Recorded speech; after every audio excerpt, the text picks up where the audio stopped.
तो हेलो दोस्तों, स्वागत है आपका YouTube channel full study with में। जैसा कि आपने थंबनेल में देखा, आज हम धातु और अधातु और उपधातुओं के बारे में विस्तार पूर्वक अध्ययन करेंगे। लेकिन ये हमारा रिवीजन क्लास है, एनसीईआरटी से जुड़ा हुआ, तो इसको हम कोशिश करेंगे कि 5 से 6 मिनट के अंदर इस क्लास को ख़त्म कर दें। तो बहुत तेज़ी से पढ़ेंगे और इसको अच्छे से समझते हुए चलेंगे। यहाँ पर दिया है कि धातु किसको कहते हैं। धातु का वैसा शुद्ध पदार्थ जो प्रायः ठोस अवस्था में पाया जाता है उसे धातु कहते हैं। जैसे सोडियम है, या फिर एजी, एयू, पोटेशियम, सी, कैल्शियम इत्यादि। इसमें एक्सेप्शन होता है, जो अपवाद होते हैं उसके बारे में अध्ययन करेंगे। अपवाद से ही प्रश्न पूछते हैं, क्योंकि परिभाषा देखकर तो मुझको आपको ऐसा ही लगेगा कि धातुएं प्राय प्राय धातुएं ठोसी अवस्था में पाई जाती हैं। लेकिन यहाँ पे देख रहे हैं ना आप, यहाँ पे एक पारा एक ऐसा धातु होता है जो सामान्य अवस्था में, सामान्य तापमान पर, या फिर कहिए रूम टेम्परेचर पर, ये ठोस अवस्था में न पाकर द्रव अवस्था में रहता है। तो हम लोग देखिए अपवाद में पढ़ लिए हैं। फिर सोडियम और पोटेशियम के बारे में पूछता है कि इनको चाकू से काटा जा सकता है, इतने मुलायम होते हैं, ये धातु होते हैं। ठीक, धातुओं की विशेषताएं हम यहाँ पर पढ़ लेंगे कि धातुएं ठोस अवस्था में पाई जाती हैं। धातुओं में बाह्यतम कक्षा में 1, 2 या 3 इलेक्ट्रॉन होती हैं। धातुओं पर धन आवेश होता है, विशेष चमक होती है धातुओं में, और गुड कंडक्टर होती हैं, विद्युत की सुचालक होती हैं। और आपको याद होना चाहिए कि चांदी जो एक धातु है जो विद्युत का सबसे अच्छा कंडक्टर है, चालक है। अम्ल से क्रिया करने के पश्चात धातुएं लवण और हाइड्रोजन गैस बनाती हैं। टक्कर के बाद टंकार की ध्वनि उत्पन्न होती है। और पीबी धातु की श्रेणी में आता है, लेकिन ये विद्युत का कुचालक है। ये चीज़ें भी अपवाद में है, इसको आप याद रखना चाहिए। उसके बाद आता है कि धातुओं में आघात वर्धनीयता का गुण होती है और तन्यता का गुण होती है। और ये दोनों गुण जो होता है गोल्ड का, मतलब सोने में सबसे ज़्यादा होती है।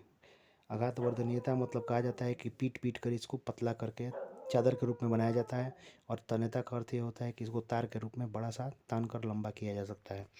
उसके बाद हम लोग पढ़ेंगे अधातु के बारे में। अधातु वे पदार्थ होती हैं जो मुख्य रूप से गैसीय अवस्था में पाई जाती हैं। इसमें भी अपवाद है।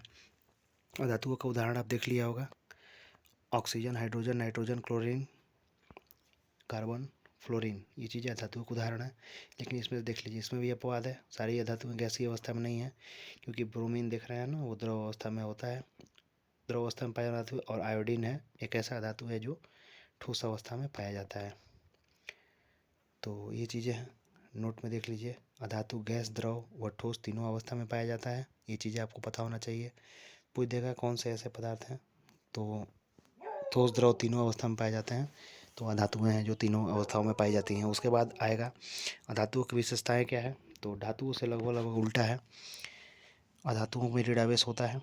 उसके बाद विद्युत के कुचालक होते हैं। अपवाद में ग्रेफाइट है, ग्रेफाइट विद्युत का सुचालक होता है, क्योंकि जो पेंसिल का लीड बनता है ना ग्रेफाइट से, वो उस पर करंट मारता है। धातुओं की बाह्यतम कक्षा में 5, 6 या 7 इलेक्ट्रॉन होते हैं।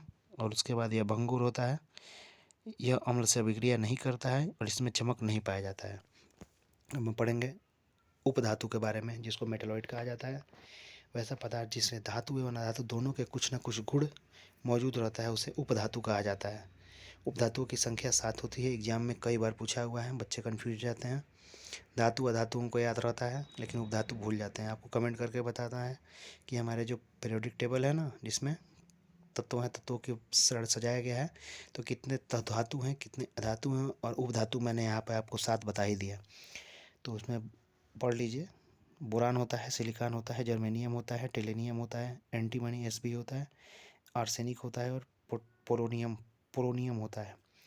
तो ये सारी वीडियो थी, और ये एनसीईआरटी मेरा हैंड रिटन नोट्स है। इससे मैंने आपको बताया धातु, अधातु और उपधातु। आप पूछेंगे कि इससे कितने प्रश्न तैयार हुए हैं आपके, तो मैंने इसको बता दिया कि मैंने धातुओं का उदाहरण बता दिया है। यहाँ पर धातुओं का यहाँ पर 8 गुण बताया है। और 8 गुण के साथ साथ मैंने ये भी बताया है कि गोल्ड सबसे ज़्यादा धातु आघात वर्णनीयता और तन्यता इसमें पाई जाती है। मैंने बताया कि चांदी सबसे अच्छा सुचालक है विद्युत का।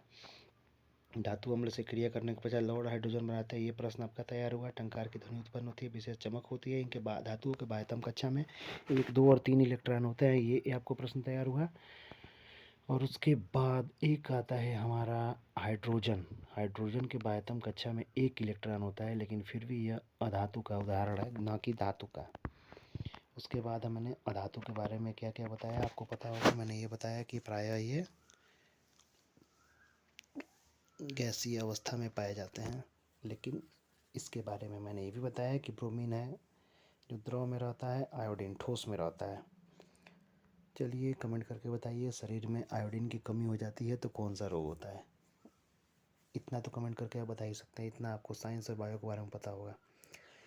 मैंने आपसे एक प्रश्न पूछा था, अब तक तो आपको वीडियो में कमेंट कर देना चाहिए कि हमारे आवर्त सारणी में कितने तत्वों में से कितने धातु हैं और कितने अधातु हैं। उपधातु के बारे में तो मैंने आपको बता ही दिया। कैसा लगा वीडियो कमेंट करके बताएं, चैनल सब्सक्राइब करें। धन्यवाद।